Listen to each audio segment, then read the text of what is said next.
அனைவருக்கும் வணக்கம். நாம் 2026ஆம் ஆண்டுக்கான புத்தாண்டு ராசி பலன்களை தொடர்ச்சியாக பார்த்து வருகிறோம். இன்று நாம் பார்க்க இருக்கின்ற ராசி காலபுருஷ தத்துவத்தின் 11வது ராசியான கும்பராசி. கும்பராசிக்கு அதிபதியாக சனி பகவான் வருகின்றார். ஆண்டின் ஆரம்ப காலகட்டத்தில் நாம் கிரகநிலைகளை பார்த்தோமேயானால் ராசிக்குள் ஜென்ம ராகுவாக குருவின் பார்வையை பெற்று ராகு பகவான் சஞ்சரிக்கிறார். ராசிக்கு 2இல் சனி பகவான் 7 சனியில் வாக்கு சனியாக தொடர்கின்றார். ராசிக்கு 5இல் குரு பகவான் அமர்ந்திருக்கிறார். ராசிக்கு 7இல் கேது பகவான் அமர்ந்திருக்கிறார். மாத கிரகங்களான செவ்வாய், சூரியன், சுக்கிரன், புதன் போன்ற மாத கிரகங்கள் ராசிக்கு 11இல் அமர்ந்து குருவின் பார்வையை பெறுகின்றனர். பொதுவாக கடந்த 2-3 வருட காலகட்டமாக கும்பராசிக்காரர்களுக்கு கெடுபலன்கள் மிகுதியாக நடக்கின்ற ஒரு ஆண்டாகவே, ஒரு துரதிருஷ்டமான, ஒரு அதிர்ஷ்டம் இல்லாத ஒரு ஆண்டுகளாகவே கடந்த 3 வருட காலகட்டங்கள் இங்கே சனி பகவானால் துன்பங்கள் ஏற்படுத்தப்பட்டு இங்கே எந்த பாக்கியங்களும் கிடைக்காமல் துன்பப்பட்டு வந்தனர் கும்பராசிக்காரர்கள்.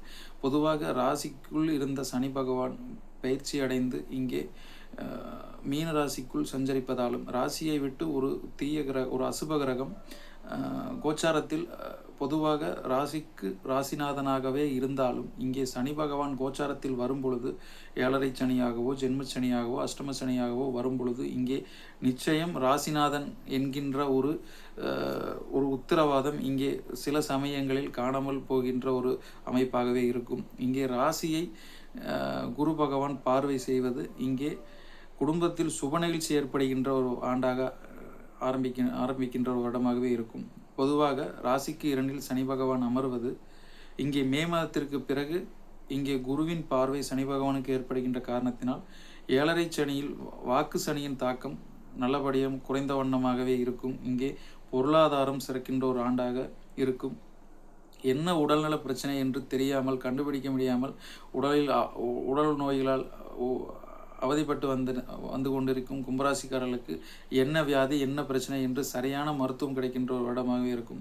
வம்பு வழக்கு, கோர்ட்டு கேஸ் இது போன்ற பிரச்சனையில் மாட்டிக்கொண்டிருக்கும் கும்பராசிக்காரர்களுக்கு வழக்கு சாதகமான நிலைமைக்கு செல்லுகின்ற ஒரு வருடமாகவே இருக்கும்.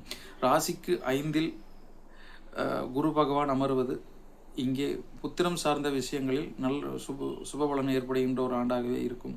இங்கே ஆண்டின் ஆரம்ப காலகட்டத்தில் குருவின் பலம் நல்ல ஒரு அமைப்பில் இருப்பதாலும் இங்கே திருமணங்கள் தீவிரமாக வரன் பார்த்து கொண்டிருக்கும் கும்பராசிக்காரர்களுக்கு வரன் கூடுகின்ற ஒரு வருடமாகவே இருக்கும். இங்கே ராசிக்கு 11இல் மாத கிரகங்கள் அனைத்தும் நல்ல ஒரு நிலைமையில் 11இல் அமர்வதாலும் இங்கே எடுக்கின்ற காரியங்களில் வெற்றி, எடுக்கின்ற காரியங்களில் ஒரு தெளிவு, இது போன்ற ஒரு சுபபலன்கள் கிடைக்கப்பெறுகின்ற ஒரு ஆண்டாகவே 2026ஆம் ஆண்டு ஆரம்பமாக இருக்கிறது. பொதுவாக மே மாதத்திற்கு பிறகு ராசிக்கு 6இல் குரு பகவான் கடகத்தில் உச்சமடைவதாலும் இங்கே உச்சமாகின்ற குரு இங்கே 12ஆம் இடத்தை பார்ப்பதாலும் இங்கே 2ஆம் இடத்தை பார்ப்பதாலும் பொதுவாக கொடுக்கல் வாங்கல் தொழிலில் இருக்கும் கும்பராசிக்காரர்களுக்கு பொருளாதார முன்னேற்றம் சிறப்பாகவே இருக்கும். தேங்கி கிடந்த தொழில் வேகம் எடுக்கின்ற ஒரு இடமாகவே இருக்கும். இங்கே கொடுக்கல் வாங்கல் தொழில் ஈடுபட்டு கொண்டிருப்பவர்களுக்கு நல்லதொரு தனவரவு தாராளமாக ஏற்படுகின்ற ஒரு அமைப்பாகவே இருக்கும். இங்கே சிட் ஃபண்டு, நகைக்கடன், இது போன்ற நகைக்கடன், ஜுவல்லரி ஷாப் இது போன்ற துறைகளில் இருக்கும் மகர ராசிக்காரர்களுக்கு லாபங்கள் கூடுகின்ற ஒரு வருடமாகவே இருக்கும். குரு 6இல் மறைந்தாலும் இங்கே உச்சமடைந்து 2ஆம் இடத்தை பார்ப்பதாலும் ராசிநாதனை பார்த்து வலுப்படுத்துவதாலும் குரு பகவான் மே மாதம் வரையில் இங்கே ராசியை பார்த்து சுபப்படுத்துகிறார். அதன் பிறகு இங்கே ராசிநாதனை பார்த்து சுபப்படுத்துகிறார். கிட்டத்தட்ட 7.5 சனி, ஜென்ம சனி இது போன்ற கெடுபலன்கள், ஜென்மராகு, 7.5 சனி இது போன்ற கெடுபலன்களை குறைக்கின்ற ஒரு விதமாக இங்கே குருவின் பார்வை கட்டாயம் இருக்கும் என்பதில் எந்த விதமான மாற்று கருத்தும் இல்லை. பொதுவாக ராசிக்கு 7இல் ராகு கேதுக்கள் அமர்ந்திருந்தாலும் இங்கே மே மாதம் வரை குருவின் பலம் சுப நிகழ்ச்சிகளுக்கு நடத்தி கொடுக்கின்ற வண்ணம் குரு பகவான் 5இல் இருப்பதாலும் கும்பராசிக்காரர்கள் வீட்டில் நிச்சயமாக சுபபலன்கள் ஏற்படுகின்ற ஒரு வருடமாகவே இருக்கும்.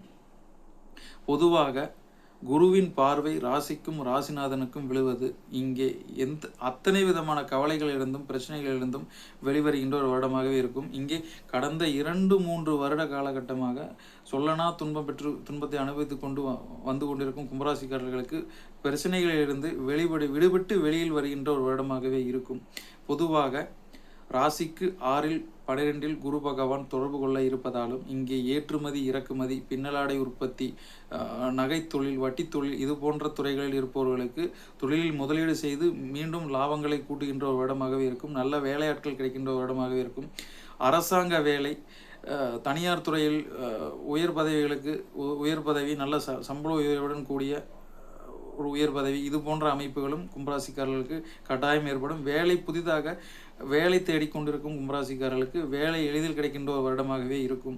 பொதுவாக 6 குரு இரண்டாம் அதிபதியாகி 6 உச்சமடைவது இங்கே பொருளாதாரம் சார்ந்த விஷயங்களில் கடந்த 2-3 காலகட்டங்களில் ஏற்பட்ட சோதனைகளை அனைத்தையும் நிவர்த்தி செய்கின்ற ஒரு வருடமாக கட்டாயம் இருப்பதில் எந்த விதமான சந்தேகமும் இல்லை. பொதுவாக 2ஆம் இடத்தை குரு பார்ப்பது, அங்கே ராசிநாதனை சனி பார்ப்பது சகல விதமான ஐஸ்வர்யங்களையும் அள்ளி கொடுக்கின்ற ஒரு ஆண்டாகவே இருக்கும். பொதுவாக ராகு கேதுக்கள் ஆண்டு முழுவதும் ராசிக்குள்ளே சஞ்சரித்தாலும் இங்கே குருவின் பார்வையானது தனஸ்தானத்துக்கு கிடைக்கின்ற அமைப்பின்படியால் இங்கே கல்வி பயிலும் மாணவர்களுக்கு ஏற்கனவே அரியர் போன்ற பிரச்சனைகளில் இருப்பவர்களுக்கு அரியரை கிளியர் செய்கின்ற ஒரு வருடமாக இருக்கும். கல்வி பயணம் மாணவர்களுக்கு படிப்பு நல்ல வண்ணம் மேற்படிப்பு நல்ல வண்ணம் புரிந்து அறிந்து தெளிந்து படிக்கின்ற வருடமாகவே இருக்கும். மதிப்பெண் கூடுகின்ற வருடமாகவே இருக்கும். இங்கே காதலர்களுக்கு ஏற்கனவே பல்வேறு பிரச்சனைகளில் ஏற்பட்டு பிரிந்து வாழ்ந்து கொண்டிருக்கும் தம்பதியினர் ஒன்று சேர்கின்ற வருடமாகவே இருக்கும். குடும்பத்தில் ஒற்றுமை நிலவுகின்ற வருடமாகவே இருக்கும். எனவே 2026ஆம் ஆண்டு இங்கே 80% இங்கே கும்பராசிக்காரர்களுக்கு சுபபலன் ஏற்படுகின்ற வருடமாகவே இருக்கும். பிரச்சனைகளிலிருந்து வெளிவருவீர்கள், சுபமாக இருக்க போகிறீர்கள், நம்புங்கள், நல்லதே நடக்கும். மீண்டும் மீனராசிக்காரர்களுக்கான புத்தாண்டு ராசி பலனை பார்க்கலாம். நன்றி, வணக்கம்.